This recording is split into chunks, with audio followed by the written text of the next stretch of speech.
이러한 신실한 관계, 하나님과의 신실한 관계 가운데 살아갈 때 우리는 하나님께서 우리들의 삶 속에 베푸시는 은혜들을 경험할 수 있습니다.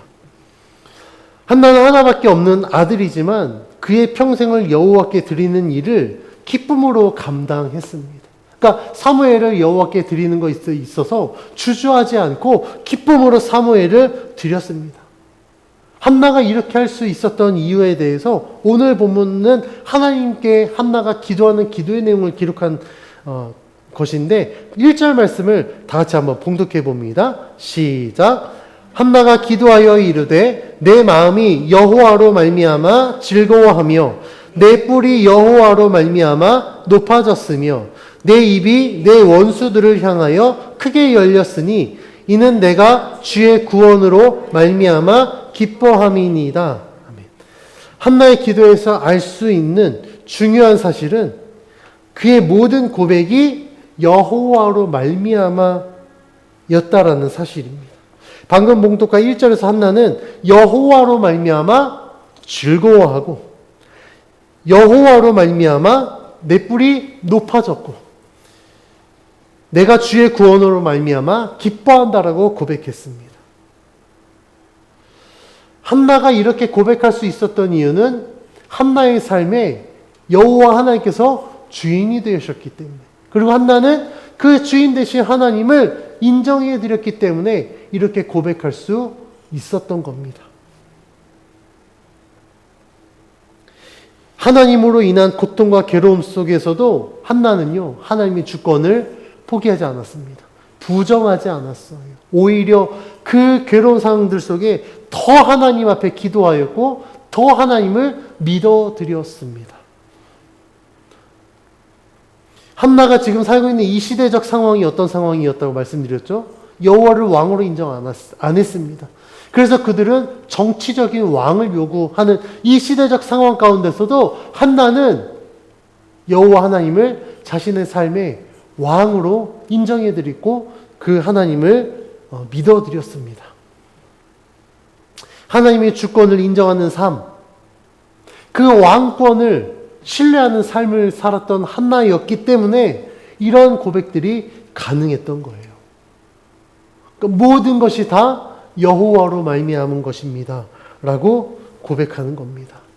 그런데 이런 고백이 한나에게서만 나올까? 그렇지 않아요. 우리가 성경을 읽다 보면요, 하나님 앞에 신실한 믿음의 사람들은요 다 이런 고백들을 합니다.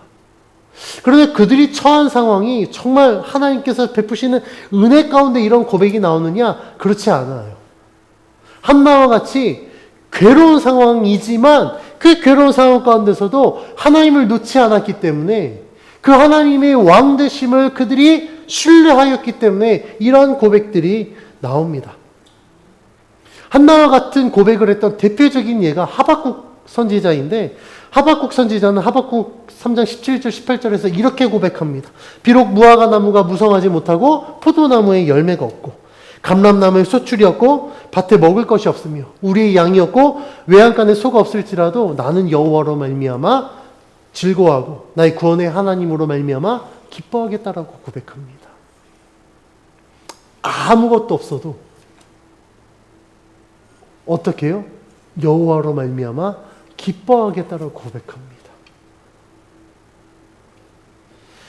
하박국 선지자가 이렇게 고백하는 이 상황이요, 굉장히 지금 괴로운 상황이에요. 왜냐하면 하나님의 믿음의 백성들이 지금 어려움을 겪고 있고 하나님을 믿지 않는 백성들이 지금 승승장구하고 있는 이 상황 가운데 사실 하박국 선지자가 어떻게 이럴 수 있습니까? 라고 하나님 앞에 따졌었거든요. 그런데 하나님께서 어떤 분이신지 그가 알고 난 이후에 이 하박국 3장 17절 18절에 이 고백을 하나님 앞에 드린 겁니다. 나에게 많은 것을 가져서 즐거워하는 것이 아니라 나에게 정말 무화과 나무가 무성하지 않고 포도나무에 열매가 없고 밭에 소출이 없고 양이 없고 송아지가 없어도 다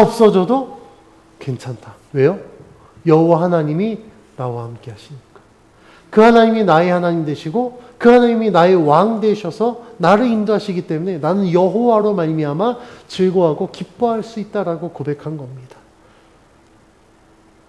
한나의 고백과 같지 않습니까? 한나도 똑같이 고백했잖아. 여호와로 말미암아 기뻐하고 여호와로 말미암아 내 뿔이 높아지고 여호와의 그 주의 구원으로 말미암아 내가 기뻐한다라고 고백한 것과 같습니다. 하박국 선지자나 한나가 이렇게 고백할 수 있었던 것은 하나님과의 이 신실한 관계가 깨어지지 않았기 때문에 그래요. 그러니까 내 삶 속에 하나님이 역사하심을 믿고 신뢰했기 때문에 이런 고백이 가능했던 겁니다.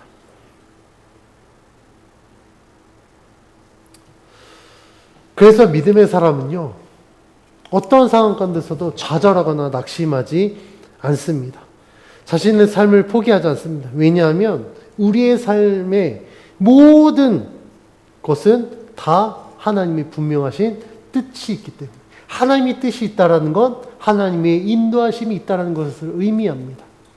그러니까 비록 지금은 현 시점은 내가 지금 굉장히 괴롭고 어려운 상황이지만 신실하신 하나님은 결코 나를 이 괴로움 속에서 그냥 두지 않을 거야.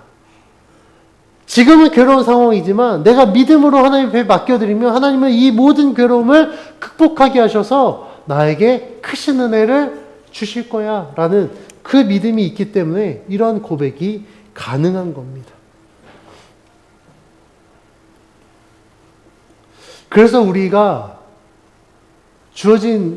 주어진 삶을 살아갈 때 믿음을 가져야 되는 이유가 여기에 있습니다. 우리가 하나님을 믿으면, 정말 하나님을 신실하게 믿으면 어떤 어려움 없이 꽃길만 걸으면 누구든지 믿을 수 있을 것 같아요. 예수님 믿기만 하면 다 성공하고 다 승승장구하는데 누가 예수님 믿는 걸 마다하겠습니까? 근데 예수님 믿는 게 쉽지 않은 이유는 뭐냐면 예수님 믿었는데 믿기 전에는 잘 살았는데 예수님 믿고 난 이후에 갑자기 고난을 당한다든지 어려움에 처하면 사람들은 예수 안 믿는 게 훨씬 낫겠다. 예수님 믿으면 하지 말라는 건 왜 이렇게 많은 거야? 가지 못하는 건 왜 이렇게 많은 거고? 그걸로 끝나는 게 아니라 예수님 믿으면 우리보다 더 잘 살아야 되는 거 아니야? 그런데 예수 안 믿는 사람보다 우리가 더 못 사는 모습들을 보니까 저럴 것 같으면 나는 예수님 안 믿는 게 낫겠는데 라고 생각할지 모르겠어요.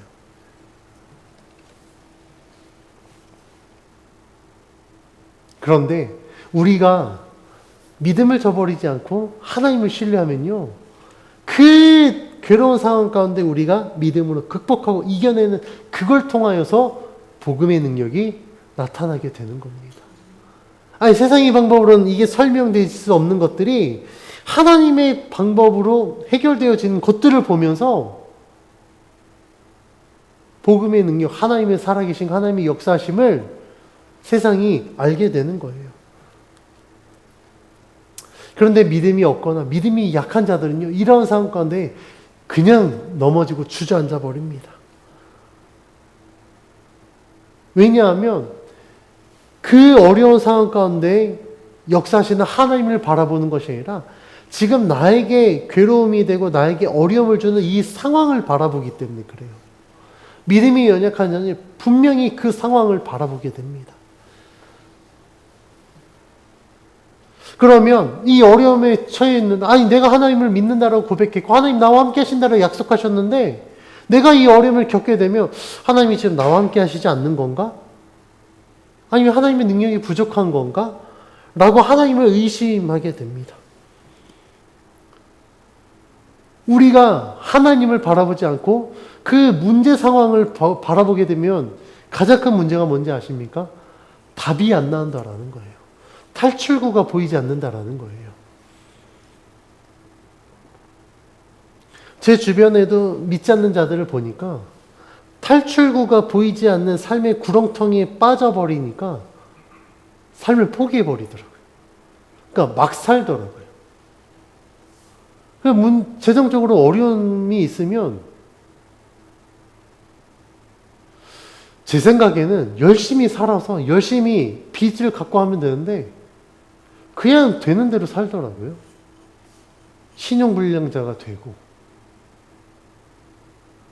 그러니까 열심히 모아서 빚을 갚고 내가 내 정상적인 삶을 살면 되겠는데, 아니 돈이 없어서 핸드폰 끊기는 내가 돈 좀 쥐어지면 그걸로 도박하고, 돈 좀 쥐어지면 그걸로 뭐 백화점 가서 명품 사고, 아니 그 돈으로 핸드폰 통신비를 갚아서 핸드폰을 개통할 텐데 정신 못 차리더라고요.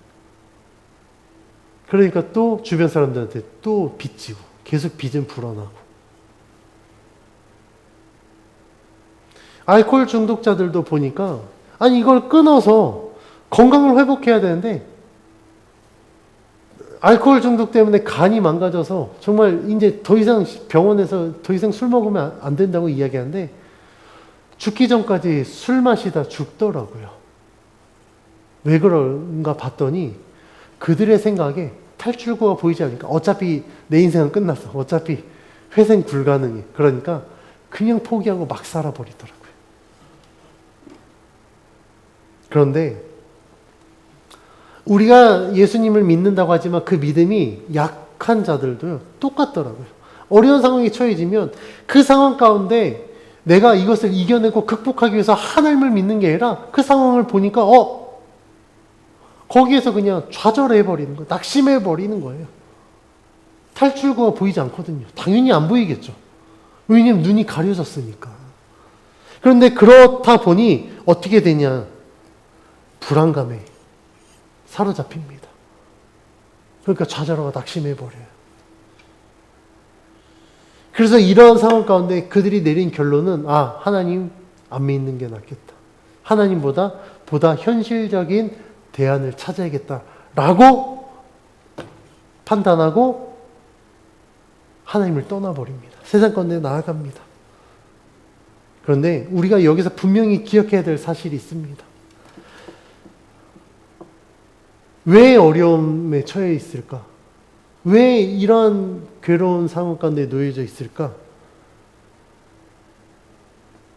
그것은 하나님의 능력이 없어서가 아닙니다. 하나님이 우리와 함께하지 않으셔서가 아니에요. 한나는 분명히 하나님이 함께했지만 어려움을 겪었잖아요. 이 괴로움의 원인이 어디에 있는지 우리는 사실 잘 모릅니다. 이게 우리를 넘어뜨리기 위한 사탄의 시험인지 우리를 테스트하기 위한 하나님의 시험인지 우리는 알 수 없어요. 그러나 중요한 건 분명한 건 무엇이냐면 내가 어려움과 괴로움 가운데 있을지라도 하나님은 나를 떠나지 않으신다라는 거예요. 그 상황 가운데서 하나님은 나와 함께 하신다라는 겁니다.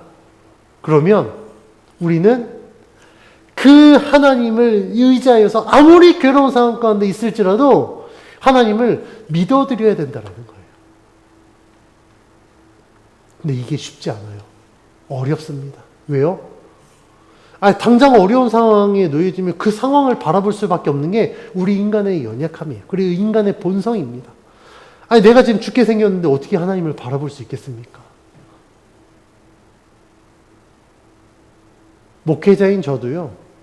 제가 감당할 수 있는 정도의 어려움은 제가 그냥 묻어두고 하나님 바라볼 수 있겠지만 모르겠습니다. 이제껏 제가 경험하지 못했던 정말 제가 감당하지 못한 상황에 놓여졌을 때에도 내가 정말 오늘 이렇게 성도님들께 말씀드리는 것처럼 하나님 바라볼 수 있을까? 사실 저도 확답은 못 드리겠습니다. 그렇게 하려고 노력하겠지만 확답은 못 드리겠어요. 그러나 그 상황 가운데 하나님을 놓지 않기 위해서 평소에 준비하고 있습니다. 제가 늘 하나님 앞에 기도하는 건 하나님 어떤 상황 가운데서도 하나님을 놓지 않는 믿음을 저에게 주십시오. 이러한 준비가 되지 않으면요. 어려운 상황에 놓여졌을 때 우리는 하나님을 저버릴 수밖에 없습니다.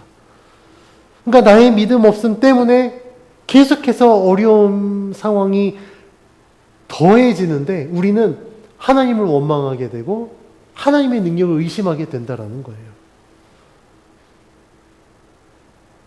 나로 인하여서 변화되어진 나의 삶의 환경들이 마치 하나님 때문에 이렇게 된 것처럼 우리가 착각하게 된다는 겁니다.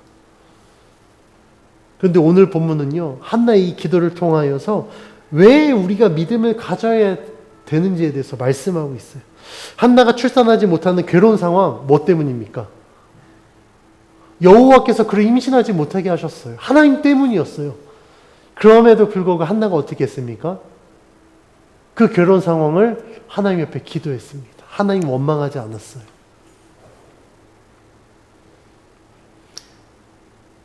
더 하나님 앞에 기도했더니 하나님이 어떻게 역사하셨습니까? 한나의 기도를 들으셨어요. 그를 생각하셨습니다. 잊지 않으셨습니다. 그래서 그가 엘가나와 동침할 때 그를 생각하셔서 하나님은 한나가 하나님 앞에 기도하고 간구한 대로 그에게 아들을 주셨습니다. 이러한 하나님의 역사를 경험한 한나가 오늘 말씀에 뭐라고 고백합니까? 모든 것이 여호와로 말미암은 것입니다. 여호와로 말미암아 감사하고 여호와로 말미암아 나의 뿔이 높아졌고 여호와로 주의 구원으로 말미암아 내가 기뻐할 수 있습니다라고 고백할 수 있었습니다. 이러한 믿음의 고백이 가능할 수 있었던 건 어떤 상황 가운데서도 하나님을 향한 그 믿음을 저버리지 않았기 때문에 그렇습니다. 한나가 이렇게 하나님 앞에 또한 고백할 수 있었던 또 다른 이유는요. 한나에게 있어서 하나님은 절대적인 존재였기 때문에 그래요. 그래서 한나는 이렇게 고백합니다. 2절 말씀 같이 한번 봉독해 봅니다. 시작. 여호와와 같이 거룩하신 이가 없으시니 이는 주밖에 다른 이가 없고 우리 하나님 같은 반석도 없으심이니이다. 이 고백을 통해서 한나에게 있어서 하나님은 절대적인 존재라는 걸 우리는 알 수 있습니다. 거룩하신 이가 여호와 같이 거룩하신 이가 없고 주밖에 다른 이가 없으며 우리 하나님 같은 반석도 없다라고 고백해요. 이 짧은 고백이죠. 이 고백을 통해서 한나는요. 여호와만이 절대적인 분이다라고 고백하는 것과 같습니다. 이 굉장한 고백이에요. 거룩하시니 다른 방법을 찾을 수 있음에도 불구하고 한나가 자신의 괴로움의 문제를 하나님 앞에 기도할 수밖에 없었던 이유는 이 문제를 해결하실 분은 오직 여호와 하나님이라는 그 믿음이 있었기 때문에 이렇게 고백했다라는 겁니다. 대단한 믿음 아닙니까? 너무나도 당연하지만 사실 이거 굉장히 대단한 믿음이에요. 저도 2절 말씀을 곱씹어서 봉독하면서 너무나도 당연하고 우리가 마땅히 해야 될 고백이지만 과연 이렇게 고백할 수 있는 믿음이 있을까? 그래 저는 저의 삶에서 내가 하나님을 이렇게 고백하고 있는가? 제 삶을 돌아보게 되었습니다. 우리 성도님들은 어떻습니까? 성도님들에게 하나님은 어떤 분이십니까? 이렇게 절대적인 분이신가요?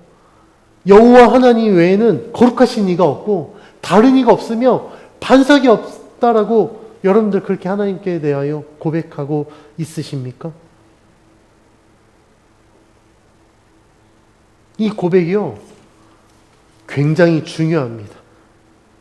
왜냐하면 우리가 하나님에 대해서 잘못 알고 있으면 우리들의 신앙은요 과장되거나 왜곡될 수밖에 없기 때문에 그래요. 하나님에 대한 잘못된 인식은요 우리들의 신앙을 변질시켜 버립니다. 제가 어렸을 때 하나님에 대해서 저는 단적인 부분만 가지고 하나님을 오해한 적이 있었습니다. 그래서 저에게 있어서 하나님은요 굉장히 심판과 진노의 하나님이셨어요. 이런 하나님에 대한 인식을 가져다 준 것은 아마도 저희 부모님이 굉장히 저를 엄하게 키우셨으니까 그 엄한 부모님 때문에 하나님을 진노의 하나님, 심판의 하나님으로 제가 인식했던 것 같습니다. 그래서 하나님의 진노, 하나님의 심판이 부각되다 보니 저에게 있어서 늘 그 불안함이 있었어요. 그러니까 가족들이나 주변 사람들이 잘못되면 내 죄 때문에 하나님이 내 가족들에게 저렇게 하시는 거 아닌가? 나 정신 차리라고 저렇게 하시는 거 아닐까? 저는 늘 그런 생각을 갖고 살았습니다. 그러니까 하나님께서 내가 좀만 죄를 지어도 저를 심판하실 것 같은 두려움 때문에 솔직히 신앙의 자유함을 잘 누리지 못하고 살았습니다. 근데 제가 청년이 되었을 때 저의 삶 속에 있어서 굉장한 영향력을 끼쳤던 저희 교회 선배 누나가 있습니다. 제가 너무나도 존경하는 누나인데 그 누나가 청년 때 저희 리더가 됐거든요. 근데 이런 이야기를 들으면서 누나가 굉장히 심각하게 생각하는 거예요. 그래서 이제 주일날 예배 마치고 저를 따로 부르면서 야 민호야, 하나님에 대해서 너가 오해하는 게 너무나도 큰 것 같아. 하나님 그런 분 아니신데 너가 너무 잘못 알고 있는 것 같아. 그래서 누나가 하나님에 대해서 설명하는데 그 누나가 설명한 하나님은요, 너무나도 따뜻하고 너무나도 인자하고 너무나도 마음이 넓으신 하나님이셨어요. 그 누나가 하나님에 대해서 이야기하고 제가 바로 그것을 수긍하지는 않았지만 그것을 마음에 두고 그 하나님에 대해서 알기 위해서 무단 노력했습니다. 그렇게 그 이야기를 듣고 그 하나님에 대해서 제가 고민하면서 하나님을 인격적으로 만나는 순간 저에게 있어서 하나님은요, 전혀 다른 분으로 바뀌셨어요. 그전에는 하나님이 굉장히 심판하시는 진노의 하나님이셨는데 인격적으로 하나님을 만나보니 나의 죄를 심판하고 진노하시기보다 그 죄를 용서하기 위해서 독생자를 아끼지 않을 만큼 나를 사랑하시는 그 하나님을 제가 만나버린 겁니다. 그 크신 하나님의 사랑을 제가 그 자리에서 경험했더니 제가 하나님을 위해서 모든 걸 다 드릴 수 있겠더라고요.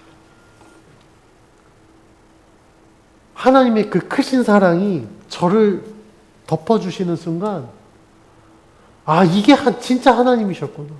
하나님은 죄에 대해서 진노하고 심판하시기보다 가장 먼저 그 죄를 회개하고 그 돌이켜서 주님께 돌아오기를 원하시는구나. 죄인을 심판하시는 하나님이 아니라 죄인을 구원하시는 하나님, 그 구원하기 위해서 무한한 사랑을 베푸시는 하나님이라는 사실을 제가 깨달았습니다.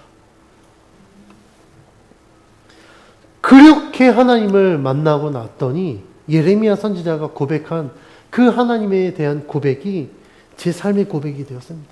예레미야가 3장 22절 23절 말씀에 예레미야 선지자 이렇게 기록합니다. 여호와 인자와 긍휼이 무궁하심으로 우리가 진멸되지 않았습니다. 이것들이 아침마다 새로우니 주의 성실하심이 크도소이다라고 고백해요. 여호와의 인자와 긍휼이 무궁하셨기 때문에 우리가 어떻게 됐다고요? 진멸되지 않았다고요. 이것이 아침마다 새로우니 주의 성실하심이 크십니다라고 고백하게 되었습니다. 제가 이러한 하나님의 사랑을 알지 못했다고 한다면 저는 여전히 하나님의 진노하신 거, 하나님의 심판에 매몰됐을 거예요. 그래서 아마 여러분들께 설교하면 여러분들 그렇게 사시면 여러분 심판받을 수밖에 없습니다. 지옥 갑니다. 똑바로 사십시오. 이런 협박성 설교만 할지 모르겠어요. 그런데 하나님을 제대로 만나고 하나님을 경험했더니 하나님은 심판 이전에 뭘 말씀하신다고요? 우리를 사랑으로 구원하기를 원하신다고요. 심판이 먼저가 아니라 구원이 먼저입니다. 진노가 먼저가 아니라 사랑이 먼저입니다. 그게 내가 믿는 하나님이고 나에게 역사하고 있는 그 하나님이신 겁니다. 그렇게 하나님의 사랑과 그 하나님의 인자하심, 긍휼하심이 얼마나 큰지 알게 되니까 그때부터 하나님의 사랑을 품게 되었습니다. 하나님의 사랑으로 세상을 바라보게 되었고 믿지 않는 자들을 바라보게 되었습니다. 그래서 저는 그래서 지금도 복음을 알지 못하고 하나님 안에서 자유함을 누릴 수 있는데 세상 가운데서 고민하고 방황하고 있는 자들을 보면 너무나도 마음이 아파요. 하나님을 믿으면, 하나님을 만나면 분명히 삶에서 저렇게 방황하지 않아도 되는데, 저렇게 혼자 고민하지 않아도 될 텐데.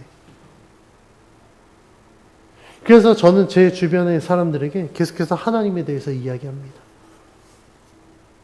그리고 저를 그렇게 자유하게 하시는 그 하나님의 은혜를 나눕니다. 그래서 누군가가 저에게서 전도가 무엇입니까? 라고 이야기할 때 저는 그렇게 전도는 내가 살아내는 겁니다. 말로 해서 사람들 데리고 오는 건 쉽지 않아요. 사람들이 호락호락하지 않아요.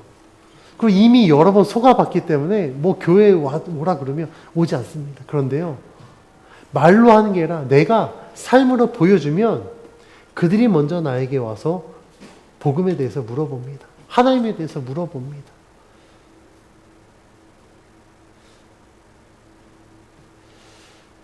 그래서 우리는 하나님에 대해서 우리의 삶으로 증거해야 됩니다. 그럼 우리가 증거해야 될 하나님 어떤 분이신가? 하나의 고백을 통해서 하나님에 대해서 더 자세히 살펴볼 텐데 우리 4절 5절 말씀 같이 한번 봉독해 봅니다. 시작. 용사의 활은 꺾이고 넘어진 자는 힘으로 띠를 띠도다. 풍족하던 자들은 양식을 위하여 품을 팔고 줄이던 자들은 다시 줄이지 아니하도다. 전에 임신하지 못하던 자는 7을 낳고 많은 자녀를 둔 자는 쇠약하도다. 4절에 기록된 하나님은 용사의 활은 꺾이고 넘어진 자는 힘으로 띠를 띠게 하시는 하나님이십니다. 5절 말씀에 풍족한 자들은 양식을 위하여 도리어 품을 팔고 줄이던 자들은 다시 줄이지 않으며 임신하지 못하는 자는 7을 낳고 자녀를 둔 자는 쇠약해진다라고 말씀합니다. 이 내용은 두 가지를 의미합니다. 첫 번째는 하나님이 약한 자를 도우시는 하나님이라는 사실이에요. 없는 자를 풍족하게 하시는 하나님이라는 겁니다. 그래서 하나님이 약한 자를 도우시기 때문에 우리가 약한 가운데, 없는 가운데, 줄인 가운데 낙심하지 말고 하나님을 믿고 의지하라는 겁니다. 두 번째 의미는 가진 자는요, 교만하지 말라는 거예요. 너희가 풍족할지라도 언제든지 교만하면 너희는 그 풍족함을 잃어버리고 양식을 위하여 품을 팔게 될 것이다. 자녀가 많아서 떵떵거리는 가운데 교만하면 너희는 쇠약하게 될 것이다. 강한 자, 그 힘이 영원할 것 같지만 강한 가운데 교만하게 되면 활이 꺾이게 될 것이다 라고 말씀하고 있는 겁니다. 그래서 성경은요, 약한 자들에게는 하나님이 강하게 하실 것이다. 줄인 자에게 배부르게 하실 것이고 없는 자를 풍요케 하실 것이다 라고 말씀하시고 가진 자들에게는 너희 교만하지 마라. 교만하면 너희가 갖고 있는 것들 다 잃게 될 것이다 라고 경고하고 있습니다. 그래서 잠언 16장 18절 말씀에서 교만은 패망이 성공이요 거만한 마음은 넘어짐의 앞잡이라고 말씀하고 있습니다. 이 말씀, 이렇게 말씀하며 경고하는 이유는 가진 자들 교만하지 말아라. 왜 그럴까요? 그 모든 가진 것이 내가 잘나서 나의 능력으로 가진 것이 아니라 하나님이 나에게 허락하여 주셨기 때문에 하나님의 은혜로 가졌으니까 너 스스로 교만하지 말고 그것을 주신 하나님 앞에 감사하며 겸손함으로 살아라 라고 말씀하는 겁니다. 또 반대로 없는 자들에게 낙심하지 말라는 거예요. 왜요? 하나님은 약한 자를 강하게 하시는 분이니까. 줄인 자를 배부르게 하시는 하나님이시고 없는 자를 풍요롭게 하시는 하나님이시니까 낙심하지 말고 하나님을 믿고 의지해라 라고 말씀하고 있습니다. 이러한 하나님께서 우리에게 얼마나 큰 위로가 되시는지 계속해서 8절에서 10절 말씀 같이 한번 봉독해 봅니다. 시작. 가난한 자를 진토에서 일으키시며 빈궁한 자를 거름더미에서 올리사 귀족들과 함께 앉게 하시며 영광의 자리를 차지하게 하시는도다. 땅의 기둥들은 여호와의 것이라. 여호와께서 세계를 그것들 위에 세우셨도다. 그가 그의 거룩한 자의 발을 지키실 것이요 악인들을 흑암 중에서 잠잠하게 하시리니 힘으로는 이길 사람이 없음이로다. 여호와를 대적하는 자는 산산이 깨어질 것이라. 하늘에서 우레로 그들을 치시리로다. 여호와께서 땅끝까지 심판을 내리시고 자기 왕에게 힘을 주시며 자기의 기름 부음을 받은 자의 뿔을 높이시리로다 하니라. 아멘. 하나님께서는요, 가난한 자를 진토에서 일으키시고 빈궁한 자를 거름더미에서 올리사 귀족들과 함께 있게 하셔서 영광의 자리를 차지하게 하신다라고 말씀하고 있습니다. 또한 거룩한 자의 발을 지키시고 자기 기름 부음을 받은 자들의 뿔을 높여주십니다. 가난한 자를 부하게 하시는 하나님, 약한 자를 영광의 자리에 앉게 하시는 하나님, 거룩한 자들의 발을 지키시는 그 하나님께서 우리의 뿔을 높이셔서 우리가 하나님의 영광 가운데 머물게 하시겠다라고 말씀하고 있습니다. 그래서 우리가 하나님을 믿을 수 있는 거예요. 그렇기 때문에 우리는 하나님을 믿어드려야 된다라는 겁니다. 이렇게 역사하신 하나님 때문에 우리는 아무리 약하고 가진 것이 없을지라도 낙심할 필요가 없습니다. 두려워할 이유가 없어요. 왜요? 하나님이 우리의 삶 가운데 역사하시기 때문에 그렇습니다. 이렇게 살기 위해서 우리들이 가장 필요한 것은 무엇이냐면 바로 믿음이에요. 이게 이런 삶이 가능한 것은 우리가 하나님을 전적으로 믿어드릴 때 가능하다라는 겁니다. 아니, 가진 것이 없는데 주린 상황 가운데 어떻게 하나님을 의지할 수 있겠습니까? 당장 먹고 살 게 없는데 어떻게 의지할 수 있겠냐는 거예요. 그런데 믿음이 있으면 하나님이 이 상황 가운데서도 반드시 하나님의 뜻대로 역사하실 것이다라는 확신이 있어서 하나님을 의지할 수 있습니다. 그래서 저는 우리가 하나님을 믿는다는 것은 하나님으로 말미암아 산다는 고백과도 같다라고 이야기합니다. 하나님께 모든 것을 맡겨드리고 하나님의 인도하심에 순종하며 살겠다는 의지의 표현이기도 합니다. 그래서 내가 하나님을 믿는다고 고백하면 우리는 하나님 앞에 모든 것들을 맡겨드려야 됩니다. 믿음이 약한 자들은요, 하나님 앞에 맡겨드리는 걸 두려워합니다. 왜냐하면 내가 이거 하나님께 맡겨드리면 이거 하나님이 다 가져가시는 거 아니야? 나를 자꾸 고난의 삶으로 인도하시는 거 아니야? 나한테 다 포기하라고 말씀하시는 거 아니야? 라는 두려움이 있기 때문에 그래요. 그러니까 하나님 앞에 맡겨드리는 것에 대해서 늘 고민합니다. 이런 고민은요, 우리의 믿음 없음 때문에 시작이 됩니다. 그래서 우리가 하나님을 믿는다라는 건 이 모든 것들을 극복하고 이겨낼 수 있어야 됩니다.